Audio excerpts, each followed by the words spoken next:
देश के 10 लाख युवाओं को रोजगार देने के मकसद से प्रधानमंत्री नरेंद्र मोदी की ओर से 2022 से चलाए जा रहे रोजगार मेले के 12वें चरण में युवाओं को नियुक्ति पत्र सौंपा गया। देश के 46 अलग अलग जगहों पर रोजगार मेले का आयोजन कर चयनित अभ्यर्थियों को नियुक्ति पत्र सौंपा गया है। वहीं हजारीबाग में भी चयनित युवाओं को रोजगार मेले में नियुक्ति पत्र सौंपा गया। इससे पहले 30 नवंबर 2023 तक लगभग 7 लाख चयनित अभ्यर्थियों को नियुक्ति पत्र सौंपा गया था और 12वें चरण में 1 लाख चयनित अभ्यर्थियों को नियुक्ति पत्र सौंपकर इस अभियान को सफलतापूर्वक पूरा किया गया है। मेरी अपेक्षा है 2022 के नवंबर में माननीय प्रधानमंत्री जी ने ये घोषणा की थी 10 लाख युवाओं को सरकारी नौकरी देने का, और प्रत्येक महीना रोजगार मेला के माध्यम से देश के लगभग 40-45 स्थानों पर रोजगार मेला का आयोजन होता है और रोजगार मेला के माध्यम से 70,000, 75,000, 80,000 के लगभग युवाओं को प्रत्येक महीना नियुक्ति पत्र दी जाती है। इसी क्रम में आज 1 लाख से ज़्यादा युवाओं को आदरणीय प्रधानमंत्री जी ने नियुक्ति पत्र सौंपी है और विभिन्न भारत सरकार के विभिन्न विभागों का। तो ये एक लक्ष्य है माननीय प्रधानमंत्री जी का कि युवा को सरकारी नौकरी के साथ साथ युवा को रोजगार देने वाला बनाए। इसी के तहत आज तो विभिन्न, चाहे वो BSF के हों, रेलवे के हों, पोस्टल डिपार्टमेंट के हो, एम्स के हो और अन्य विभाग के, उच्च शिक्षा विभाग के भी थे और अन्य विभाग के भी 1 लाख से ज़्यादा लोगों को मिली है। और ये क्रमवार ये लगभग जो उन्होंने घोषणा किया था लगभग 10 लाख लोगों को नियुक्ति पत्र देने का, तो ये उनके माध्यम से हुआ है। और आप देख रहे होंगे कि आज भारत 5वीं बड़ी अर्थव्यवस्था वाला देश बना है। कोविड महामारी के बाद से बहुत सारे विकसित देश कहीं ना कहीं अर्थव्यवस्था उनकी चरमराई। वर्तमान में मैं एम्स देवघर में सहायक प्रशासनिक पदाधिकारी के पद पर नियुक्त हुआ हूं। यह परीक्षा के लिए मैंने फॉर्म फिल किया था नवंबर 2023 में और आज 12 फरवरी 2024 है। लगभग 3 महीने बीते हैं और मेरे हाथ में नियुक्ति पत्र प्राप्त हो गई है। और ये जो नियुक्ति प्रक्रिया में जो तेज़ी आई है, इसके लिए मैं एम्स वालों का और भारत सरकार का धन्यवाद अर्पण करता हूँ। मेरा नाम रामकृष्ण है। सर यही वर्ष हुआ सर 2023 में मेरा सिलेक्शन BSF ट्रेडमेंट में। हम तैयारी यूट्यूब से किए हैं, रोजगार वितरण की ऐप से, और प्रधानमंत्री नरेंद्र मोदी को हम इस बात पर धन्यवाद देते हैं। पहले क्या दिक्कत होती थी, उसके बाद अभी क्या जल्दी हुई है या किस तरह से मिला है? सर ये मेरा दूसरा अटेम्प्ट है। हेमंत सोरेन की याचिका पर झारखंड हाई कोर्ट में सोमवार को सुनवाई हुई। इस मामले में समय के जवाब दाखिल करने के लिए ईडी ने समय मांगा है। अब मामले की अगली सुनवाई और फाइनल डिस्पोजल के लिए कोर्ट ने 27 फरवरी की तारीख मुकर्रर की है। हेमंत सोरेन की ओर से कोर्ट में ईडी की कार्रवाई को चुनौती देते हुए पिटीशन दायर की गई है। हेमंत सोरेन की याचिका पर 5 फरवरी को झारखंड हाई कोर्ट में सुनवाई हुई थी। उस दौरान कोर्ट की ओर से हेमंत सोरेन को कोई राहत नहीं मिली थी। कोर्ट ने ईडी को 9 फरवरी तक जवाब दाखिल करने का आदेश देते हुए सुनवाई की। वहीं अगली तारीख 12 फरवरी तय की गई थी।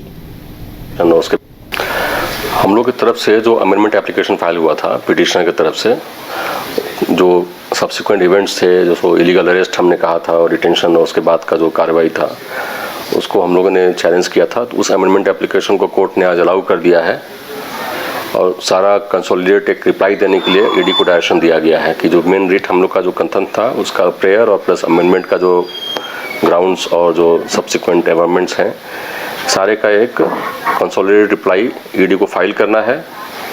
और इस पे इसका फाइनल डिस्पोजल के लिए कोर्ट ने 27 तारीख के लिए डेट रखा है। तो क्या इसे हेमंत सोरेन के लिए बड़ी राहत माना जाए? फिलहाल हमारे लिए जो हम लोग चाहते थे वो आज अलाउ हो गया अमेंडमेंट एप्लीकेशन। अब पूरे चीज़ पे, पूरे घटनाक्रम पे सुनवाई होगा और ये हमारे लिए एक अच्छा संकेत है कि हम अपनी सब बात अपनी कोर्ट को सामने रख सकेंगे, समक्ष रख सकेंगे। तो अभी हेमंत सोरेन कहाँ है? ये जो प्रोसीडिंग चल रहा है उस हिसाब से रिमांड पे हैं। फिर फर्दर कोर्ट का जो डायरेक्शन होगा उसको उसके हिसाब से आगे कार्रवाई की जाएगी। सर एक अमेंडमेंट प्रेयर का कुछ बता पाएंगे कि क्या? अमेंडमेंट प्रेयर जो हमने किया था कि सारी प्रक्रिया जो है वो बिल्कुल दुर्भावना से प्रेरित है। कोई भी प्रोसीड्स ऑफ क्राइम है नहीं इसमें, फिर भी कार्रवाई चल रही है और एक रोविंग एंड फिशिंग इंक्वायरी चल रहा है एक सिटिंग चीफ मिनिस्टर के खिलाफ। और इसमें जो पावर है ईडी का, उन्होंने अपना पावर से ज़्यादा उसके इधर जा कर के अपना काम किया है। इस पर्टिकुलर पूरे प्रोसीडिंग्स को हम लोगों ने चैलेंज किया है। उसके बाद की जो कार्रवाई है, इलीगल अरेस्ट, राजभवन से उनका गिरफ्तार होना और उसके बाद की कार्रवाई, डिटेंशन, रिमांड का कोई ग्राउंड नहीं था, उसके बाद भी रिमांड पे चले जाना उनका, ये सारी प्रक्रिया को हमने चैलेंज किया है इस रिट में।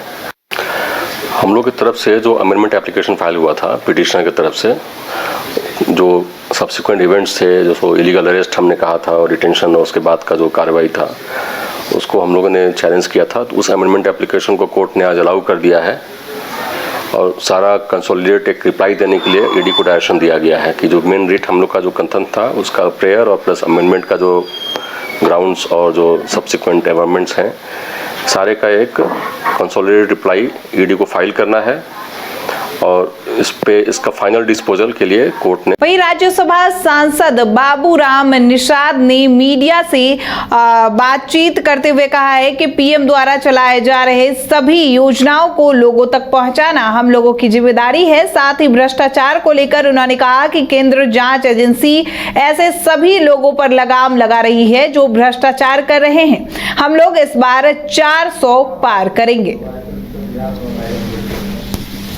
पार्टी एक संपर्क अभियान है हमारा पार्टी का चल रहा है, उसी सिलसिले में मेरा आगमन हुआ है। मोदी जी का 10 साल का जो कार्यकाल है वो गरीबों के लिए समर्पित रहा है और एक लंबी श्रृंखला है लाभार्थियों की, जो ऐसे लाभार्थी बेचारे जो परेशान थे, सरकारें बहुत आई और गई लेकिन गरीब की तरफ किसी ने मुड़कर देखा नहीं।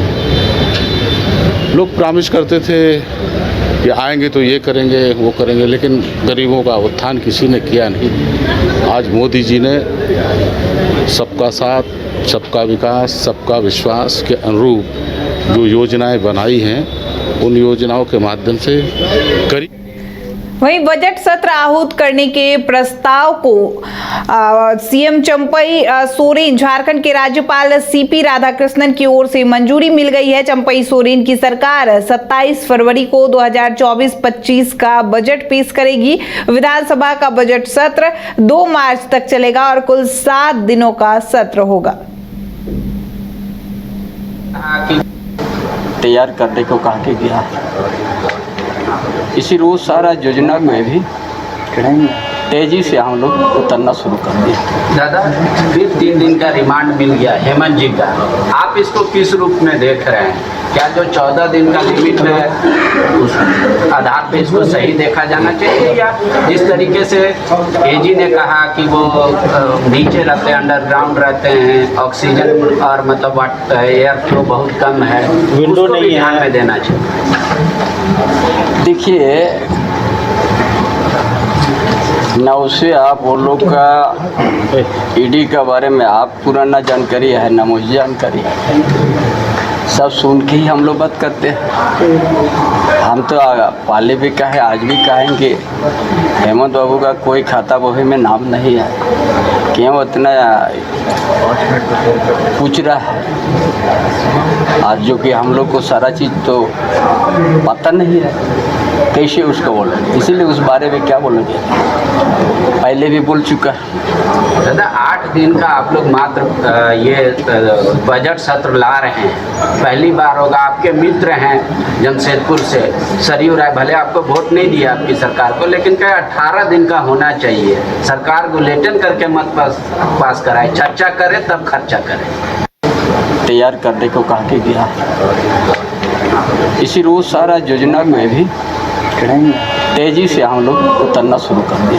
दादा, फिर 3 दिन का रिमांड मिल गया हेमंत जी का, आप इसको किस रूप में देख रहे हैं?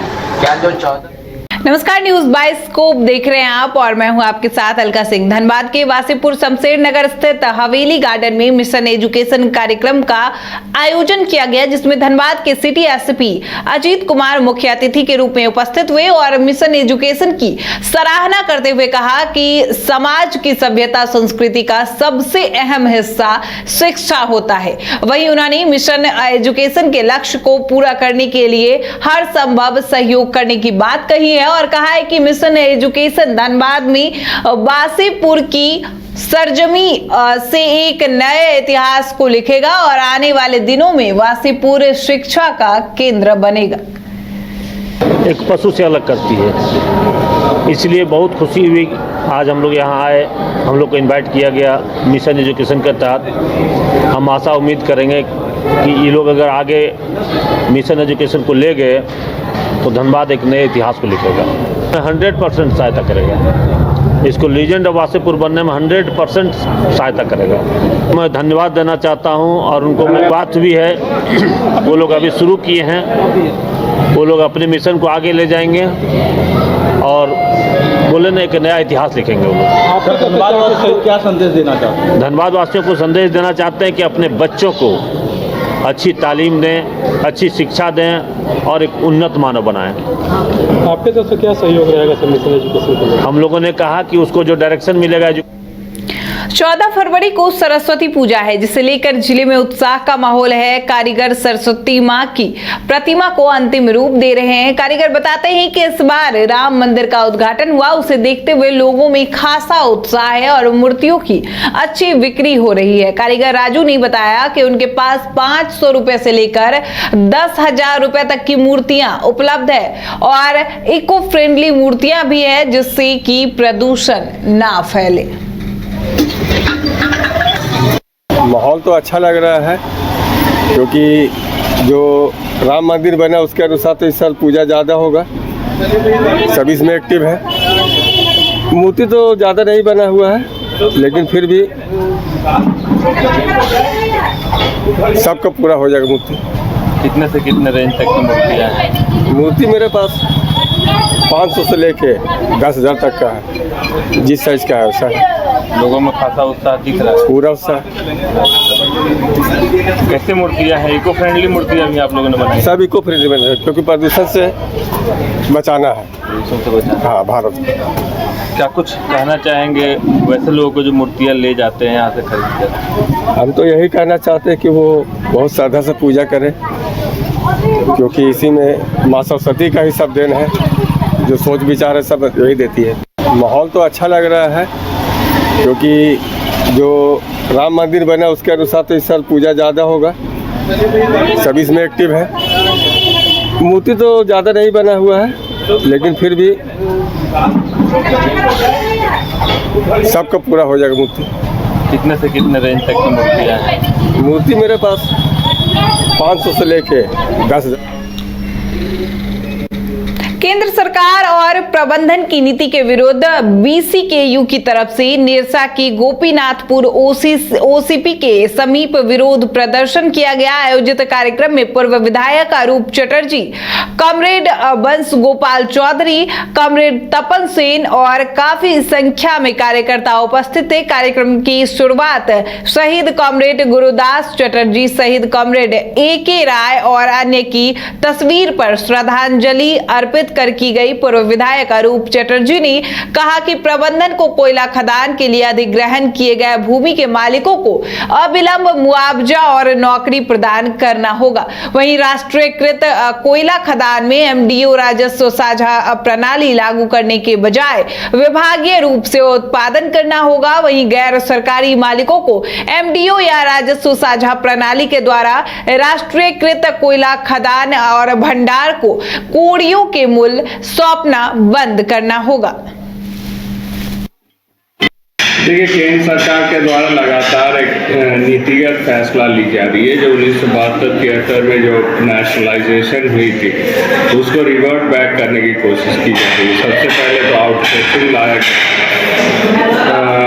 जो 5 साल 7 साल तक चलती है। अभी MDO मोड उसके बाद लाया गया जो 25 साल के लिए लोगों को यूज किया जा रहा है। उसमें जो भी उत्पादन होगा उसका करीब 40 से 45 तक पैसा जो है वो चला जाएगा ठेकेदार के पास।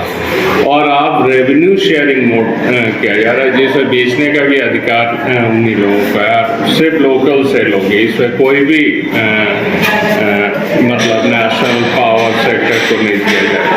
एक तरफ जहां गवर्नमेंट ऑफ इंडिया कर रही है जो कोल इंडिया के जो भी उत्पादन हो रही है उसमें से पावर सेक्टर को ही देना है और वो भी बेस प्राइस में, और दूसरी तरफ जो प्राइवेट सेक्टर है उनको ये दिया जा रहा है जो वो लोकल सेल करे, वो भी ऑक्शन के माध्यम से। और लोकल सेल में भी 95% जो पैसा है उस कोयले का वो चला जाएगा प्राइवेट कंपनी के पास, और जैसे वेंचर में 4.55% जाएगी वो ECL के पास। तो महज इतनी रेवेन्यू के लिए इतनी बड़ी प्रॉपर्टी जो है वो आज प्राइवेट कंपनी को 25 साल के लिए सौंप दिया गया। तो इसका हम विरोध करते हैं। निजीकरण का कोई भी कदम का हम लोग विरोध करते हैं। हम लोग चाहते हैं जो नेशनलाइजेशन हुई थी, कोल सबसे मेजर मिनरल्स है इंडिया में जिस पर उत्पादन पावर से लेकर तमाम चीज़ों की लगी हुई है। तो इसलिए कोल को किसी भी तरीके से प्राइवेटाइज हम लोग करने का विरोध करेंगे। देखिए, केंद्र सरकार के द्वारा लगातार एक नीतिगत फैसला ली जा रही है। जो 1972-73 में जो नेशनलाइजेशन हुई थी उसको रिवर्ट बैक करने की कोशिश की जा रही है। सबसे पहले तो आउटसोर्सिंग लाया